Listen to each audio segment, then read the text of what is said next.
হেই বন্ধুরা, চলো আজকে আমরা ছোলা বুট মাখা খাই। তো আমি এই জায়গায় ছোলা বুট ভুনিয়ে রেখেছিলাম, রাজিনের বাবা আসলে খাবো। তো রাজিনের বাবা আসতে দেরি করতেছে, তার জন্য আমি একটু ট্রাই করতেছি কেমন লাগে। তার জন্য ছোলা নিয়ে নিছি বাটিতে, কাঁচামরিচ, পেঁয়াজ কুচি, শসা কুচি, টমেটো কুচি, এগুলা এখন দিয়ে নিব। একটু লেবু কুচি, একটু লেবুর রস, তারপরে হচ্ছে একটু বিট লবণ, তারপরে হচ্ছে চাট মশলার জন্য আমি একটু ম্যাগি মশলা ব্যবহার করব। এই জায়গায় যে আমি লেবুর রস দিয়ে দিলাম। এখন হচ্ছে দিয়ে দিব বিট লবণ দেওয়ার পরে হচ্ছে ম্যাগি মশলা দিয়ে দিব। তো এইদিকে ম্যাগি মশলাটা হচ্ছে একটু জমে গিয়েছিল, তার জন্য হচ্ছে আমি অফ ক্যামেরা হচ্ছে প্রাণ মশলা দিয়ে নিচ্ছি।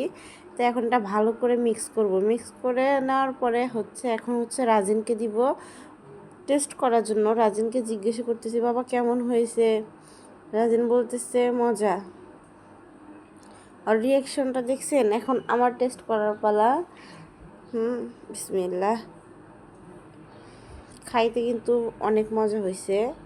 রাস্তায় যে ছোলা বুট বিক্রি করে ওইটার মতোই। তো আপনারা সবাই ভালো থাকবেন।